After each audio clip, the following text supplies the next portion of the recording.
Hello students, नमस्ते। कैसे हो आप सब? उम्मीद है आप सभी स्वस्थ होंगे अपने घर पर। अच्छा dear students, our topic two solution is going on.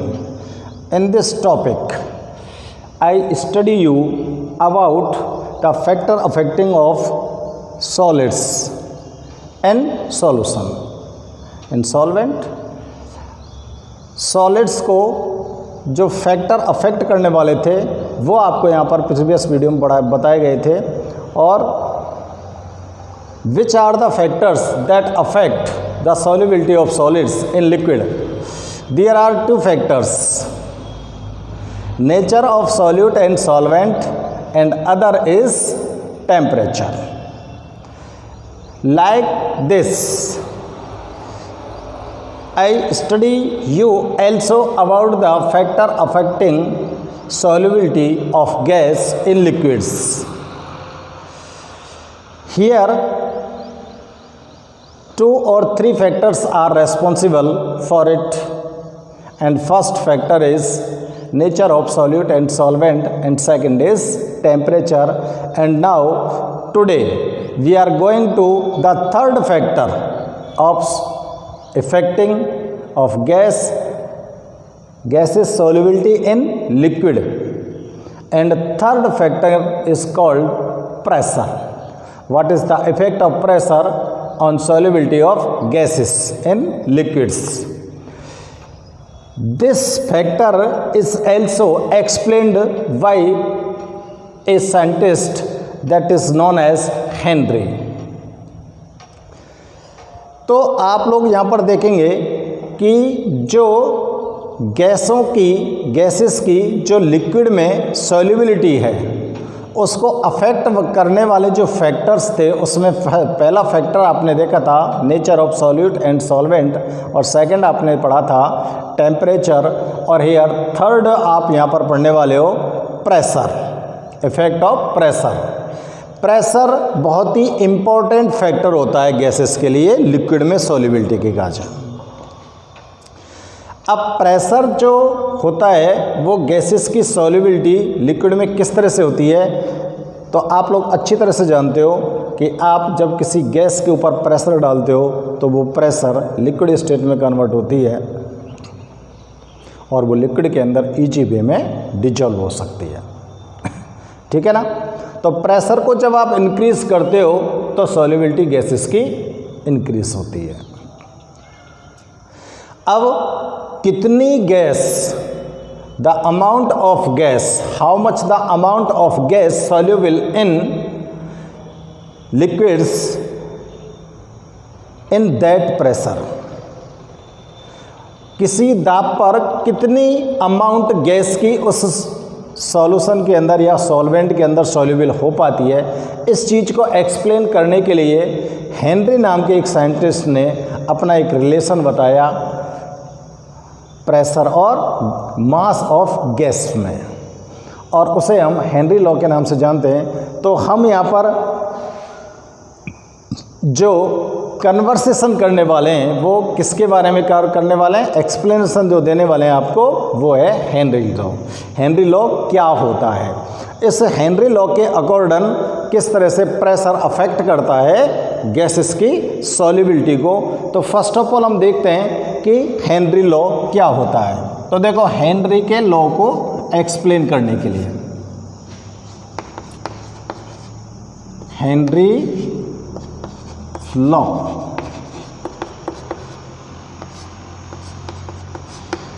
आपको पहले मैं हेनरी का लॉ लिख देता हूँ। मैंने प्रीवियस वीडियो में भी हेनरी लॉ के बारे में आपको एक्सप्लेन किया था कि आप एक कोई गैस लेंगे और उस गैस का जो मास होगा उसको फिक्स कर लेंगे।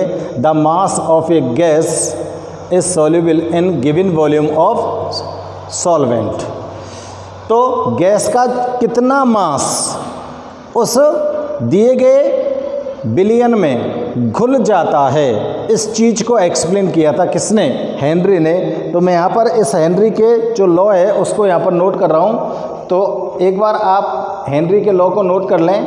According to this law, according to this law, इस लॉ के अकॉर्डिंग। तो देखते हैं हम, the mass of a gas dissolved in a, the mass of a gas, the mass of a gas is dissolved in given volume, mass of a gas is dissolved in a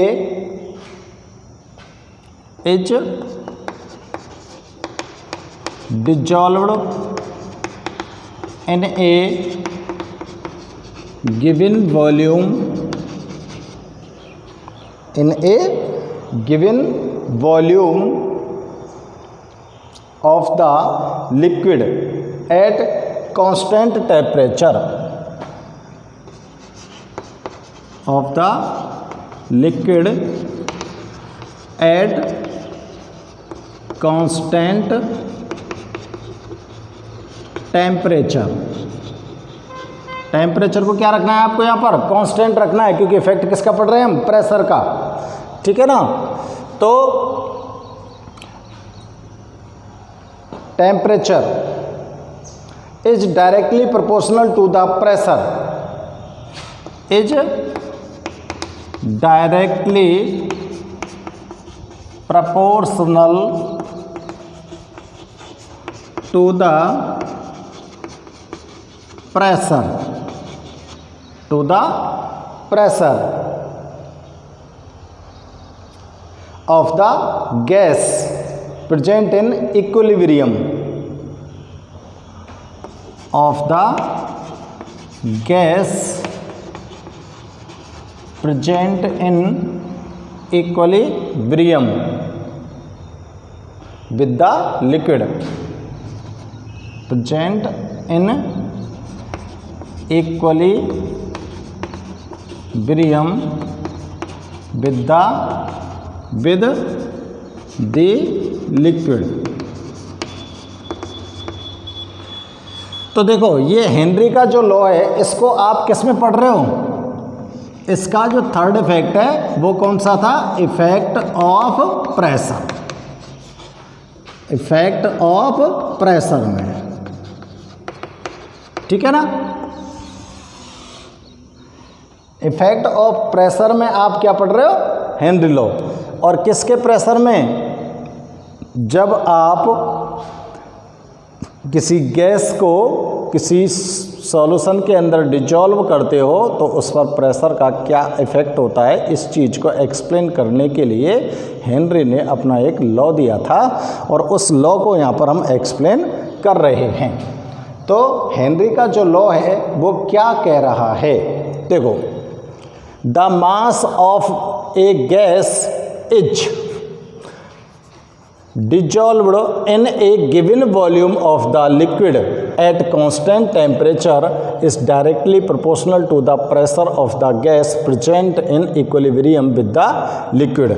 अब इस चीज़ को हम यहाँ पर देखो explain करते हैं। आपको मैंने पहले भी कल प्रीवियस वीडियो में भी बताया था कि जैसे ये कोई कंटेनर है, ठीक है ना। इस कंटेनर के अंदर आपने यहाँ पर लिक्विड को फिल कर दिया,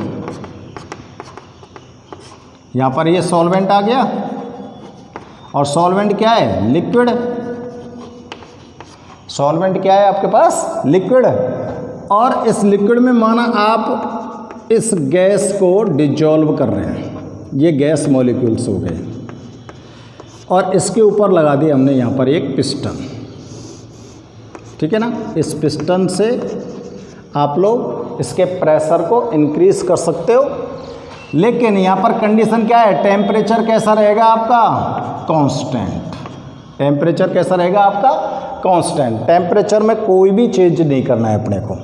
तो देखो क्या होता है, ये जो गैस के मॉलिक्यूल हैं, आपको मैंने पहले ही बताया था, जो गैस लिक्विड के साथ रिएक्ट कर जाती है वो इजी वे में उस लिक्विड के अंदर डिजॉल्व हो जाती है, और जो गैस लिक्विड के साथ रिएक्ट नहीं करती है वो उस लिक्विड के साथ डिजॉल्व नहीं होती है। तो गैस जब लिक्विड के साथ रिएक्ट करती है तो प्रोडक्ट फॉर्म कर देती है, और वो प्रोडक्ट कौन होता है, उस लिक्विड के अंदर ही होता है, इसलिए वो डिजॉल्व हो जाती है। अब यहाँ पर हम देख रहे हैं कि जो आपके गैस मॉलिक्यूल हैं, ये गैस मॉलिक्यूल प्रेजेंट है किसकी सरफेस पर, लिक्विड की सरफेस पर। भाई लिक्विड की सरफेस पर प्रेजेंट है कि ना है।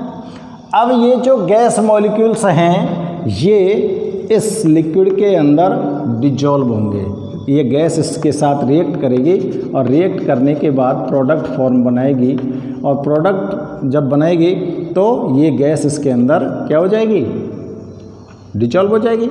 लेकिन इसके साथ ही एक दूसरी रिएक्शन होती है, और वो रिएक्शन क्या होती है कि ये प्रोडक्ट फिर से ब्रेक होता है और गैस और लिक्विड में कन्वर्ट हो जाता है। तो इस तरह से ये फॉरवर्ड रिएक्शन भी चलेगी और बैकवर्ड रिएक्शन भी चलेगी।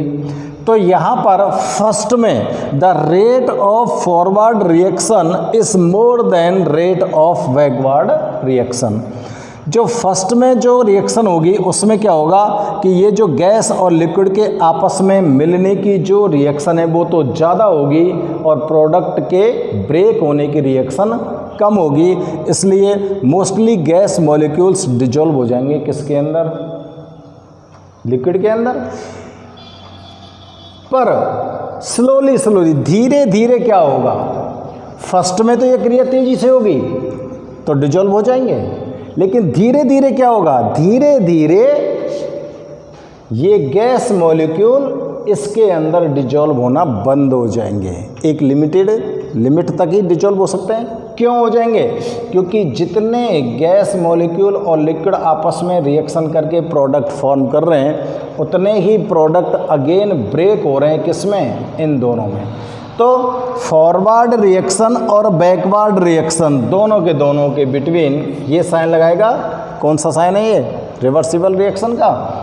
तो फॉरवर्ड रिएक्शन और बैकवर्ड रिएक्शन का जो रेट है वो कैसा हो जाएगा, इक्वल हो जाएगा।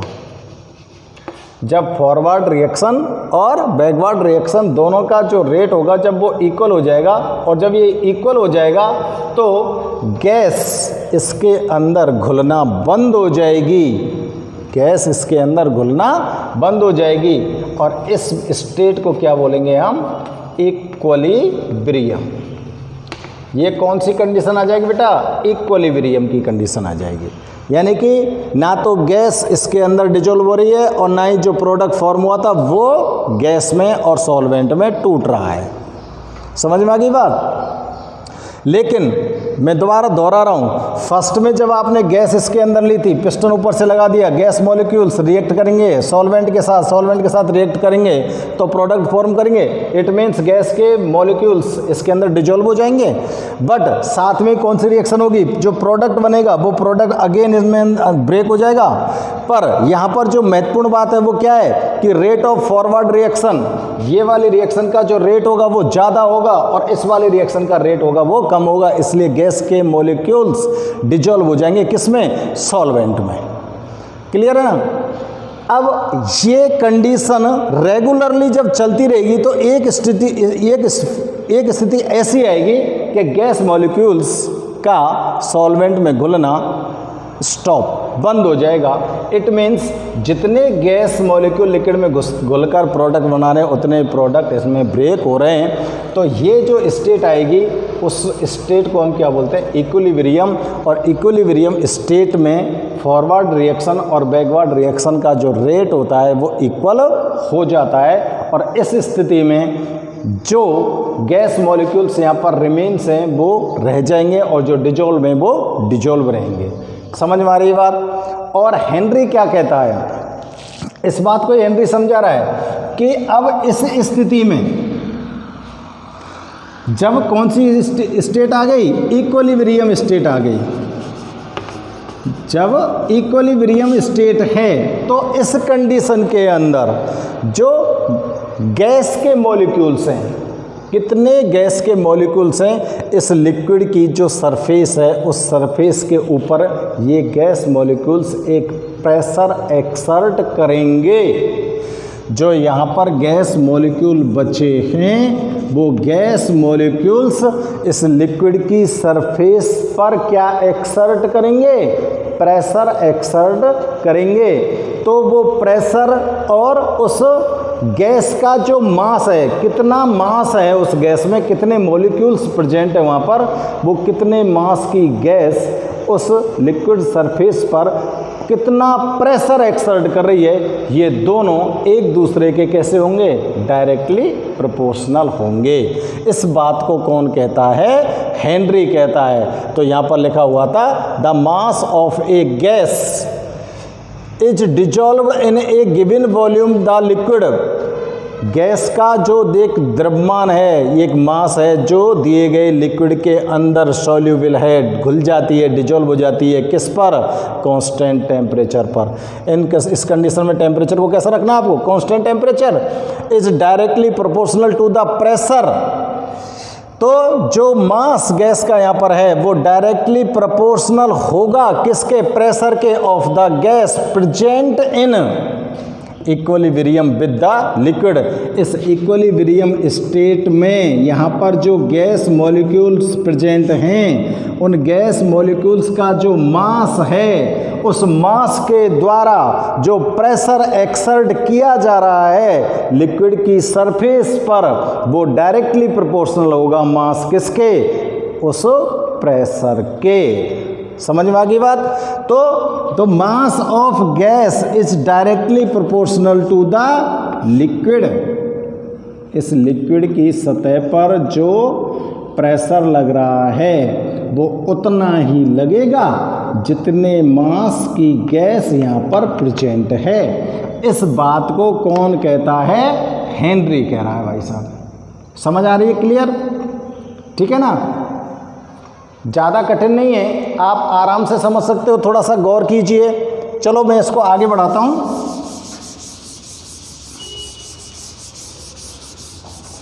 अगर यहाँ पर गैस का जो मास है, अगर यहाँ पर जो गैस का मास है उसको m मान लें, जो यूनिट वॉल्यूम में सॉल्वेंट के साथ प्रेजेंट है, और इसके बाद जो ये गैस m मास की जो गैस प्रेशर एक्सर्ट कर रही है उसको क्या मान लें? हम P। ठीक है ना? If the mass of gas is m, if the mass of gas is m, यदि जो गैस का मास है उसको क्या मान लें? m मान लें। Which is dissolved in unit volume, which is dissolved in unit volume. Unit volume किसका? सॉल्वेंट का। Unit volume of solvent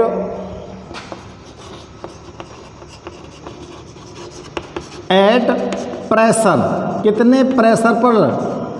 P pressure पर। प्रेशर को क्या मान लिया मैंने यहाँ पर? P। तो then according to Henry's law, तो हेनरी क्या कहता है? हेनरी क्या कहता है? जो मास है गैस का वो डायरेक्टली प्रोपोर्शनल होगा किसके? जो उस गैस के द्वारा प्रेशर एक्सर्ट किया गया है। m directly proportional to P, और m प्रोपोर्शनल को इक्वल में चेंज करेंगे। यहाँ पर मैं लगा रहा हूँ KH P। अब देखो here KH is Henry constant. KH क्या है? हेनरी कांस्टेंट है। ठीक है ना? और अगर आप हेनरी कांस्टेंट की वैल्यू निकालना चाहते हो तो क्या लिखोगे? m/P। इससे आपको हेनरी कांस्टेंट की वैल्यू निकल जाएगी। समझ में आ रही है ना बात? देखो अब अगर बात करें हम, हेनरी एक तो इस बात को कहता है, और एक हेनरी दूसरी बात और क्या कहता है?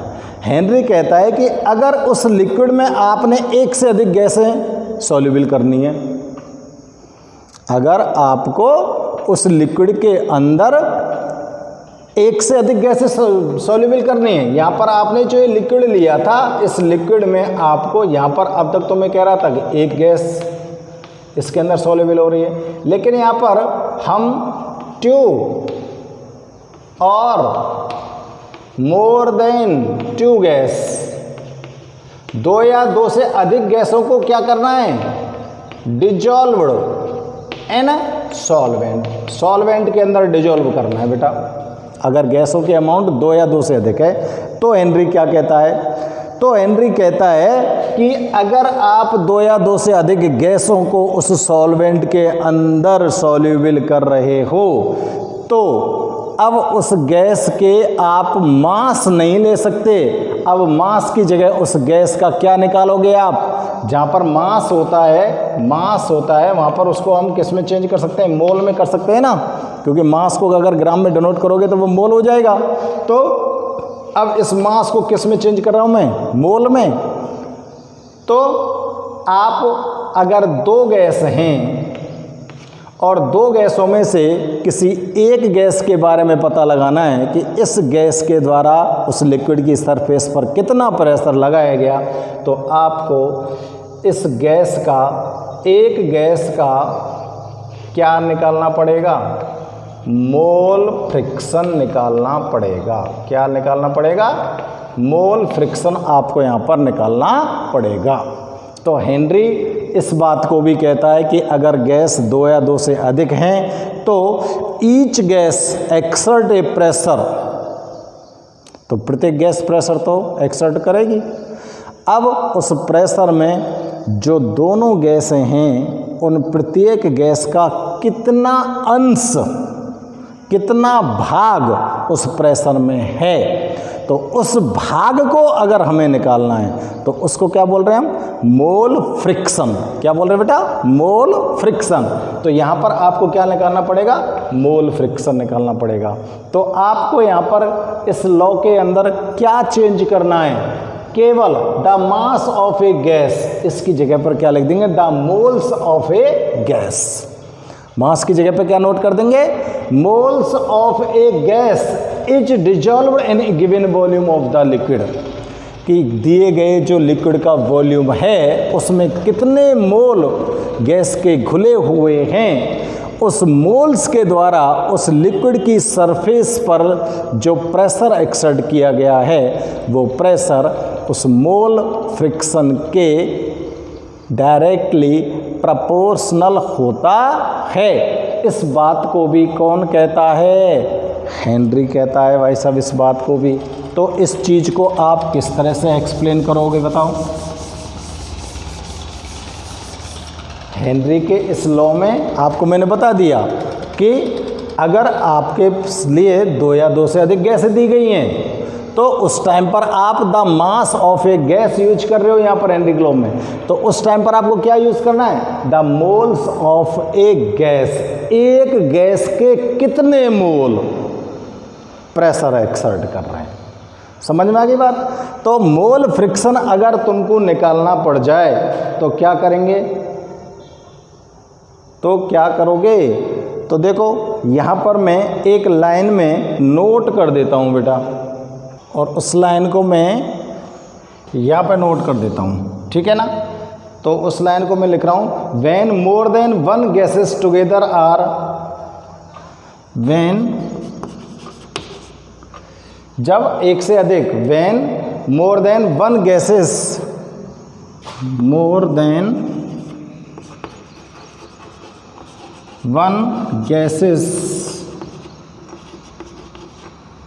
are together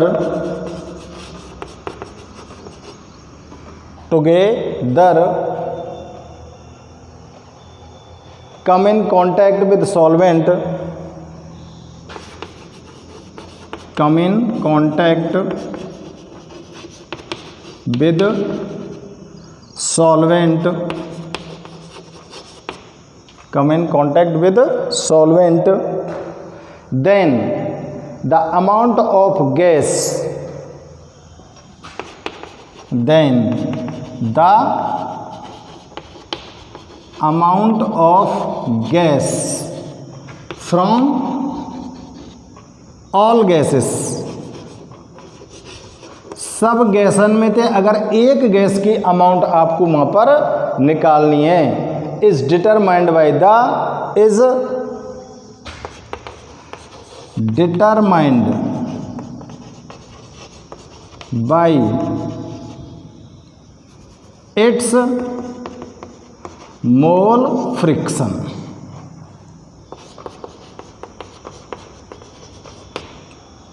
अगर एक से अधिक गैसें उस सॉल्वेंट के कांटेक्ट में आ रही हैं तो उन गैसों में से अगर आपको गैस की अमाउंट निकालनी है सभी गैसों में से, तो उसको आप किसके द्वारा डिटरमाइन कर सकते हो? मोल फ्रिक्शन के द्वारा डिटरमाइन करेंगे।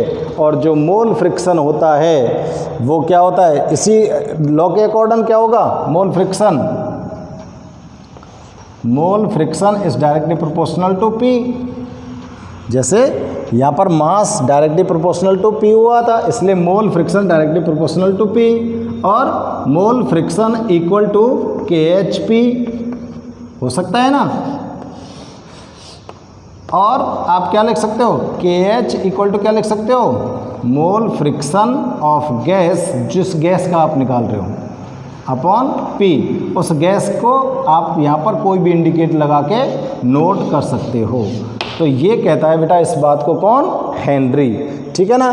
तो हेनरी के लॉ को ठीक से ध्यान से देखो बेटा, चेक करो, और चेक करने के बाद इस लॉ को नोट करिए आप। अब देखो, आपने देखा हेनरी लॉ। अब ये जो हेनरी लॉ होता है, ये हेनरी लॉ कुछ स्पेशल सिचुएशंस में एप्लीकेबल होता है, इसलिए इस हेनरी लॉ की कुछ लिमिटेशंस हैं, तो मैं नोट कर रहा हूँ यहाँ, limitations of Henry law. Limitation of Henry law. Henry law की क्या लिमिटेशन हो सकती है? Henry law is applicable when, ये केवल तभी एप्लीकेबल हो सकता है, कब? जब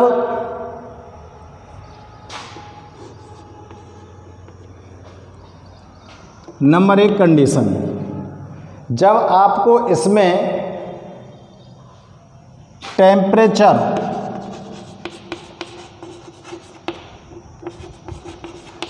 is not very low. Temperature बहुत ज़्यादा कम नहीं होना चाहिए। अगर टेम्परेचर बहुत ज़्यादा कम हो जाता है, हो जाएगा, तो हेनरी का लॉ एप्लीकेबल नहीं होगा। टेम्परेचर बहुत ज़्यादा कम नहीं होना चाहिए, और प्रेशर बहुत ज़्यादा हाई नहीं होना चाहिए। प्रेशर बहुत ज़्यादा हाई नहीं होना चाहिए, तो लिखेंगे pressure is not very high. Pressure is not very high. Temperature बहुत ज़्यादा कम नहीं हो और प्रेशर बहुत ज़्यादा हाई नहीं हो। और क्या कंडीशन आएगी? Gas does not react chemically solvent. जो गैस है वो उस सॉल्वेंट के साथ केमिकली रिएक्ट नहीं करनी चाहिए, और उस गैस का आयोनाइजेशन भी उसके अंदर नहीं होना चाहिए, तभी हेनरी का लॉ एप्लीकेबल हो सकता है।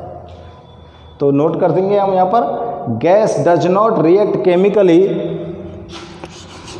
Gas does not react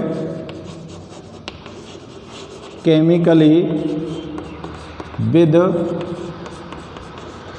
solvent. Solvent के संग गैस को केमिकली रिएक्शन नहीं करनी चाहिए। And also does not associate, and also does not associate and ionise, और वो आयोनाइज भी नहीं होनी चाहिए। और चौथी कंडीशन का है कि solubility of gas is lesser in solvent, means solution कैसा होना चाहिए, डाइल्यूट होना चाहिए। Solution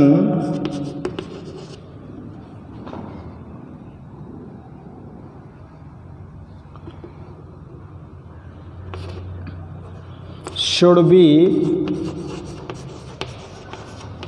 dilute। ये जो कंसंट्रेट सॉल्यूशन होते हैं उनमें हेनरी का लॉ एप्लीकेबल नहीं होता, केवल डाइल्यूट सॉल्यूशन के लिए ही हेनरी का लॉ एप्लीकेबल हो सकता है। तो देखो ये 4 ऐसी कंडीशन हैं जिनमें हेनरी का लॉ एप्लीकेबल होता है। अगर ये कंडीशंस कुछ चेंज होती हैं तो ये लॉ एप्लीकेबल नहीं होगा।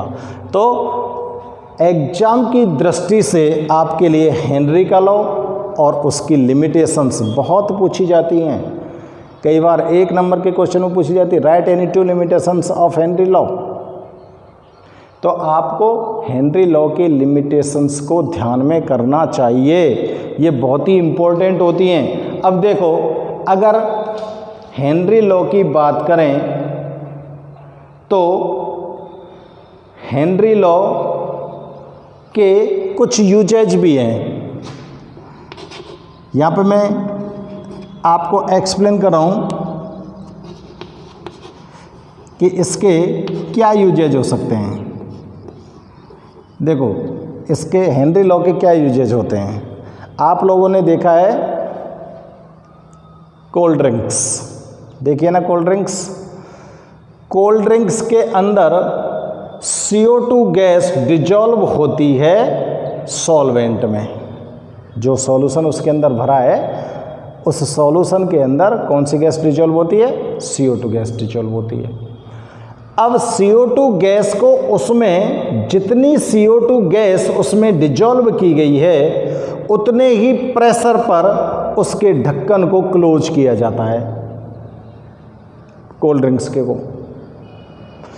जब भी आप उस बोतल के अंदर से उस सॉल्यूशन के प्रेशर को डिक्रीज करते हो, कब डिक्रीज हो, जब तुम ढक्कन खोल देंगे तो प्रेशर डिक्रीज हो जाएगा। जैसे ही उस कोल्ड ड्रिंक्स की बोतल का प्रेशर डिक्रीज होगा तो गैस के जो मॉलिक्यूल्स है वो एकदम ऊपर निकल कर भागेंगे। भागते हैं कि नहीं भागते हैं। और जब आप उसको हिलाते हो तो जो गैस मॉलिक्यूल्स हैं वो गैस मॉलिक्यूल्स जो उसके अंदर डिजॉल्व हैं, जैसे आप उनको हिलाते हो तो उसमें फ्रिक्शन होता है और फ्रिक्शन से गैस मॉलिक्यूल्स को काइनेटिक एनर्जी मिल जाती है। और टेम्परेचर के इफेक्ट में आपको बताया था, जब गैस मॉलिक्यूल्स को काइनेटिक एनर्जी मिल जाएगी तो गैस के मॉलिक्यूल्स उड़ने लग जाएंगे, भागने लग जाएंगे, वो सॉल्यूशन से बाहर निकलने लग जाएंगे। तो आपकी कोल्ड ड्रिंक्स के अंदर से पूरी की पूरी गैस बाहर निकल जाती है और साथ में आपकी कोल्ड ड्रिंक को निकल जाएगी। निकल जाए कि ना निकल जाए, समझ में आ रही है बात। एक तो ये चीज़ है, यहाँ पर इसका यूज करते हैं। दूसरी बात हम इसके यूज की देख सकते हैं कि जो हिल स्टेशंस होते हैं, जैसे पहाड़ों पर ऊंचे ऊंचे पहाड़ जो होते हैं, हिल स्टेशंस पर जैसे जैसे आप ऊंचाई पर चढ़ते जाते हो, हाइट पर चढ़ते हो, तो हाइट पर जब तुम चलते चले जाएंगे तो ऑक्सीजन की जो अमाउंट है वो डिक्रीज होती चली जाती है। ऑक्सीजन की अमाउंट डिक्रीज होती चली जाती है। आगे बात समझ में। जैसे जैसे हाइट पे जाएंगे तो ऑक्सीजन की मात्रा घटती जाएगी। ऑक्सीजन की अमाउंट अगर वहाँ पर घट जाएगी तो आपकी बॉडी में जो प्रॉपर अमाउंट ऑक्सीजन की होनी चाहिए वो उन हिल स्टेशंस पर रहने वाले जो लोग होते हैं उनकी बॉडी के अंदर नहीं होती है।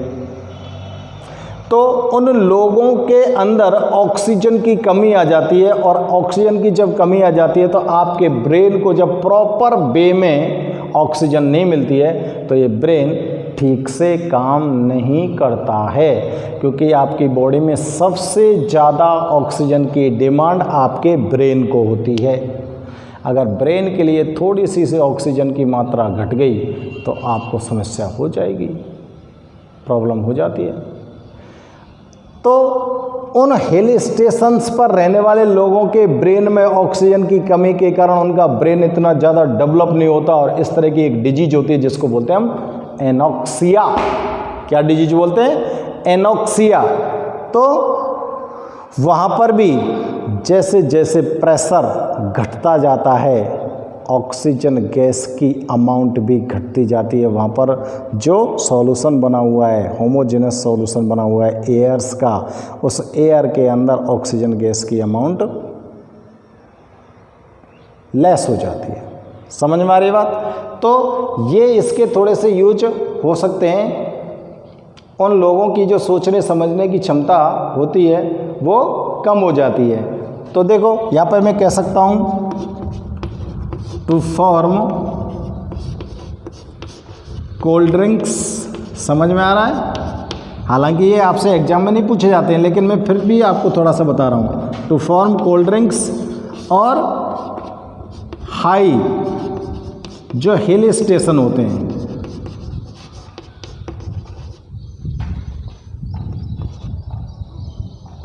Contain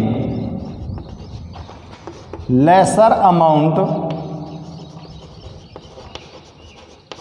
of oxygen. High hill station होते हैं उन पर ऑक्सीजन की जो अमाउंट होती है वो लेसर होती है, कम होती है। इसलिए so the प्यूपिल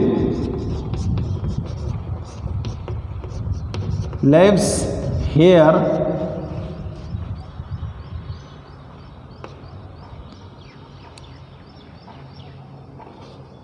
are sick by a disease